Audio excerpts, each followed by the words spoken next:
Thank you for joining us on this edition of News Today. Without delay, let's explore the headlines that are shaping the current news landscape. Nation celebrates various harvest festivals. A constitutional bench of Supreme Court heard the case relating to the minority status of Aligarh Muslim University. A Vulture restaurant has been set up in Jharkhand to conserve critically endangered species. 14th Ministerial meeting of India-United States Trade Policy Forum was held in New Delhi. Central Drugs Standard Control Organization has given conditional nod for sale of 5 fixed dose combinations. National Green Tribunal has urged coastal states and UTs to swiftly develop coastal zone management plans or island coastal regulation zone plan. Starting with the first news. Nation celebrates various harvest festivals. Makar Sankranti is a major harvest festival celebrated across India, and different states celebrate festivals under different names, traditions and festivities as displayed in the picture. Some examples are Maghi Sakrant or Uttarayan in Jammu, Magha Saji in Himachal, Lohri in Punjab, Makar Ravilakku in Kerala, Thai Pongal in Tamil Nadu, and Posh Sankranti in West Bengal. This festival is dedicated to sun god Lord Surya and marks the sun's transit into Makar or Capricorn. Makar Sankranti heralds the end of winter season and the start of longer days as the sun moves northwards. Astronomically, a change in seasons is caused by the tilt of the earth and the earth's movement around the sun. Moving on to the next news. A constitutional bench of Supreme Court heard the case relating to the minority status of Aligarh Muslim University. Let's start by first understanding its background. In 2019, the Supreme Court referred the issue of determining the correctness of minority status granted to Aligarh Muslim University to a 7-judge bench. Earlier in 1967, the Constitution Bench in S. Aziz Basha vs. Union of India case held that Aligarh Muslim University was a central university, not a minority institution. Following the 1967 verdict, AMU Amendment Act 1981 granted the university minority status. Allahabad High Court had in 2006 struck down the provision of the act, which was challenged by the central government. Now let's discuss about the minority educational institutions. Article 30, Clause 1 of the Constitution deals with the right of linguistic and religious minorities to establish and administer educational institutions of their choice. Also, National Commission for Minority Educational Institutions Act 2005 was enacted to safeguard educational rights of the minorities enshrined in Article 30, Clause 1.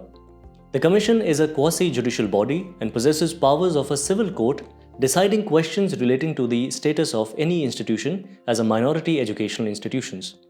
The central government has notified 6 religious minority communities that are Muslim, Christian, Sikh, Buddhist, Parsi and Jain. There are also some special privileges given to minority educational institutions. Let's have a look at them as well.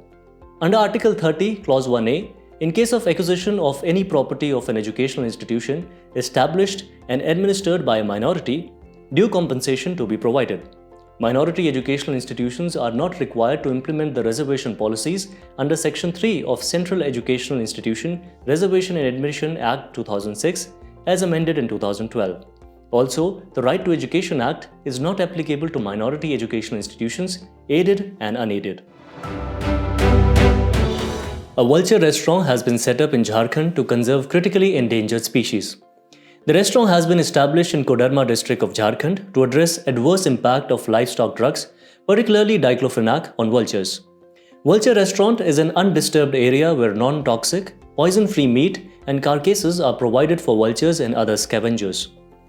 There are other such restaurants in Raigad, Gadchiroli and Nashik district in Maharashtra and Kangra district in Himachal Pradesh. If we talk about diclofenac, then it is a non-steroidal anti-inflammatory drug used in veterinary practice that has been proven toxic to vultures and other birds of prey.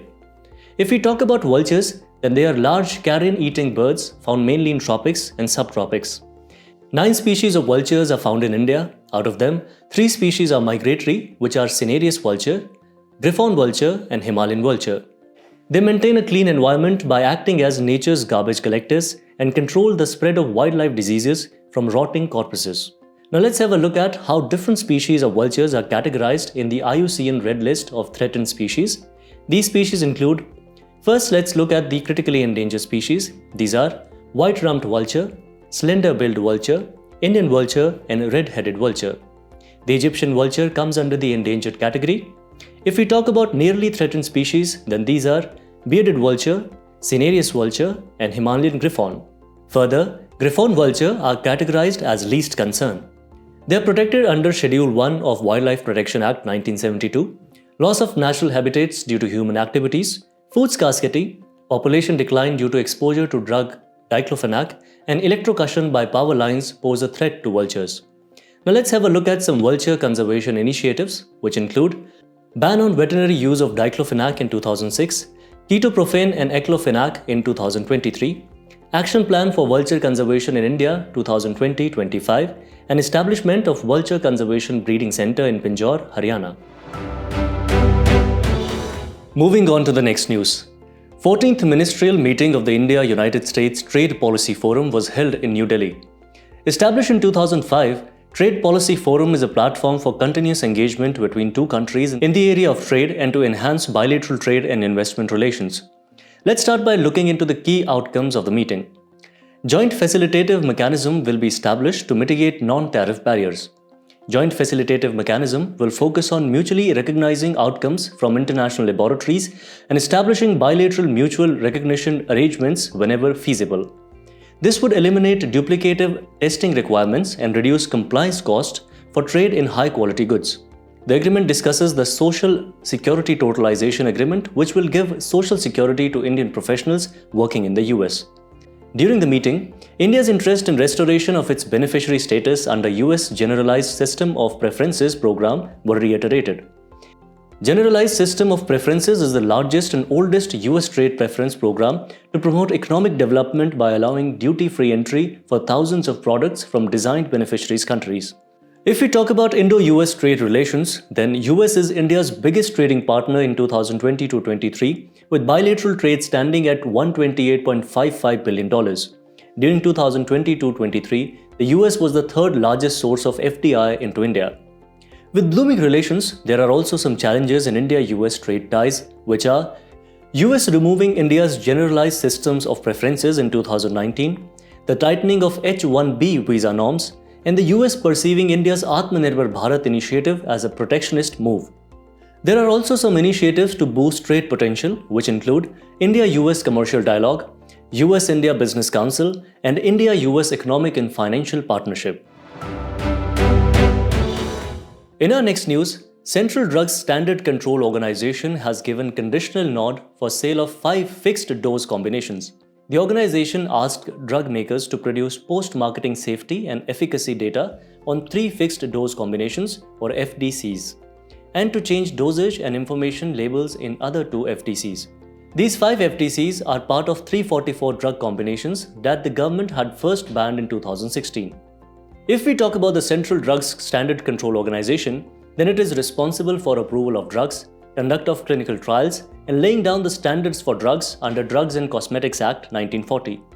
Coming back to the news, FDC drugs are those which contain a combination of 2 or more active pharmaceutical ingredients in a fixed ratio.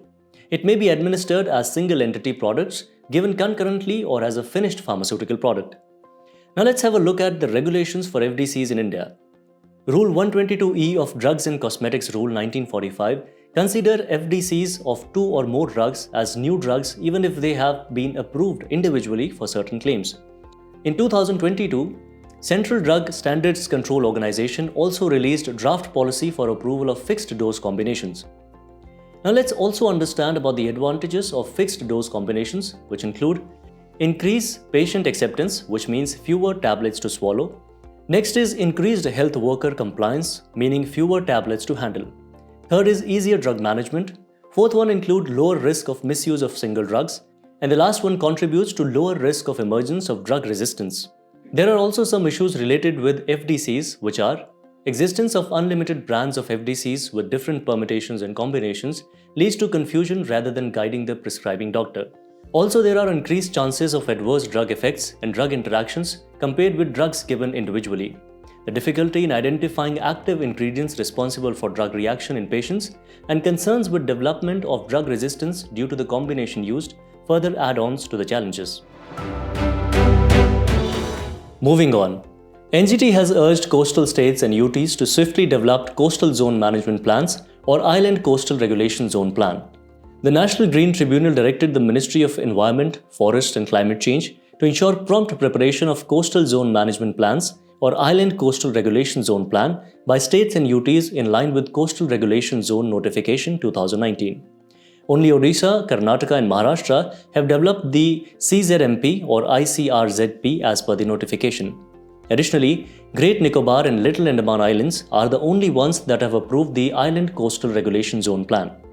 Let's now discuss about the Coastal Zone Management Plans. It is a strategic framework designed to manage and regulate human activities in coastal areas. Its key components include zoning, in which CZMPs divide coastal areas into different zones, such as no development zones and coastal regulation zones, and public participation in order to discuss with public to consider the opinions and worries of local communities. Now let's understand about the Coastal Regulation Zone notifications.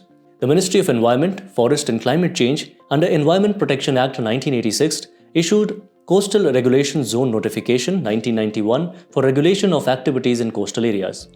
Subsequently, Coastal Regulation Zone Notification 2011, reviewed by Shailesh Nayak Committee, declared certain coastal stretches as CRZ and entrusted preparation of coastal zone management plans to coastal states and UTs.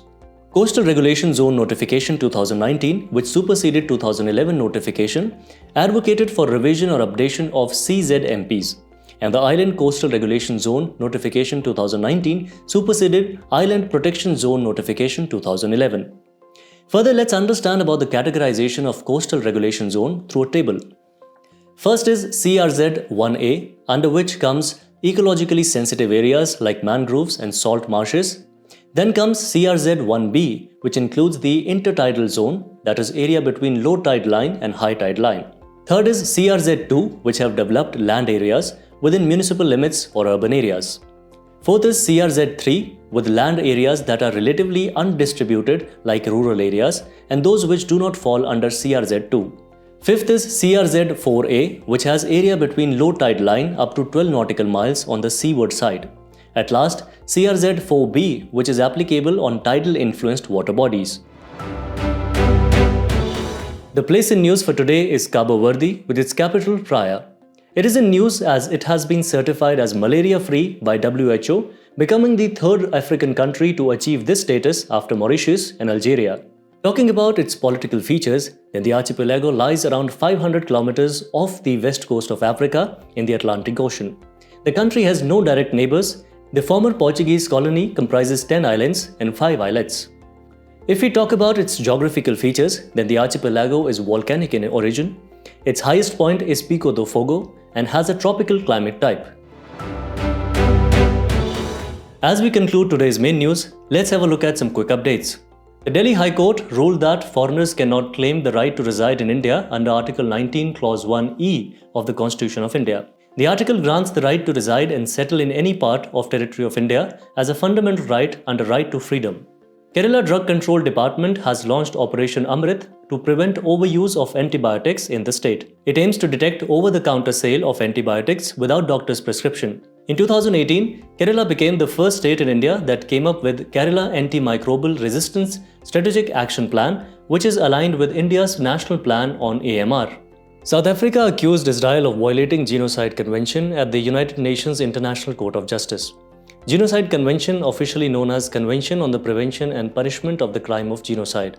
It was the first human rights treaty adopted by the UN General Assembly in 1948. Purpose of the convention is to prevent and punish acts of genocide. It defines genocide as acts committed with the intent to destroy, in whole or in part, a national, ethnic, racial or religious group. NAC or National Assessment and Accreditation Council has put on hold the granting process of around 30 institutes in the country. NAC, set up in 1994, is an autonomous institution of the University Grants Commission. It conducts assessment and accreditation of higher educational institutions such as colleges and universities. India's first national highway steel slag road section on NH66 connecting Mumbai to Goa was inaugurated. Steel slag road technology has been developed by Central Road Research Institute in collaboration with the Ministry of Steel.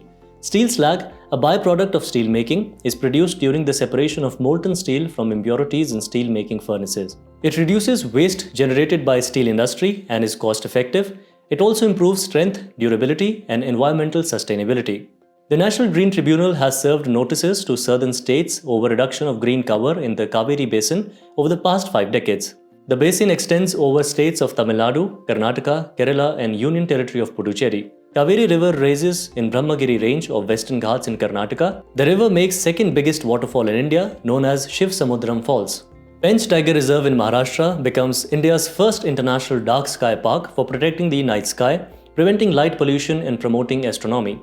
It was named after Pench River, which flows from north to south through the reserve. It is located in Satpura Hills in Madhya Pradesh and continues in Nagpur district in Maharashtra as a separate sanctuary. The major protected areas are Satpura-Michael ranges of Central Highlands. It was declared a national park in 1975. A joint study by IIT Kharagpur discovered evidences of human settlement in Vadnagar dating back to 800 BCE. This aligns with late Vedic or pre-Buddhist Mahajanpadas or oligarchic republics era, shedding light on the town's ancient origins. If we talk about Vadnagar, then it is included in the tentative list of UNESCO's World Heritage Sites. It was a multicultural and multi-religious settlement. It is in proximity to Modhera, which is famous for Sun Temple. Its historical sites include Hatkeshwar Temple and Sharmishtha Lake. Before we go, it's time to put your knowledge to test in today's segment of Test Your Learning.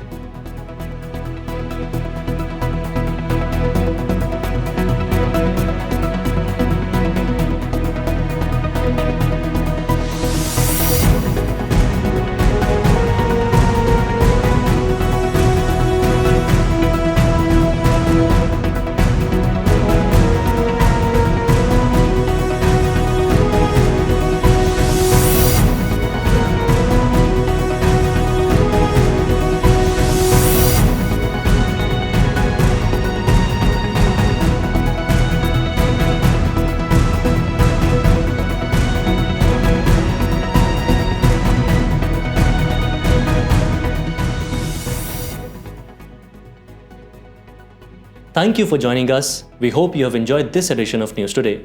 To get the answers to today's quiz and to download the PDF of News Today, make sure to check out the links in the description below.